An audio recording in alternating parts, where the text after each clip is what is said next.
Let's learn how to create a slide-up text blur animation in Premiere Pro. First, go to the Effects panel, search for Gaussian blur, and drag it onto the text layer in the timeline. Next, go to the Effect Controls panel, find the Gaussian blur section, and increase the blurriness value. Click the stopwatch icon next to blurriness to create a keyframe.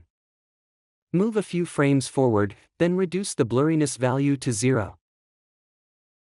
Adjust the keyframe duration to control the speed of the blur effect. Now, go back to the first keyframe, click the stopwatch icon next to position in the motion section, and drag the text off the bottom of the screen. Then, move to the next keyframe and reset the text position to the final spot. To make the animation smoother, right-click on the keyframes and apply ease in and ease out. That's it.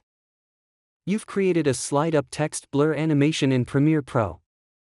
If you found this video helpful, give it a like, drop a comment if you have any questions, and subscribe for more.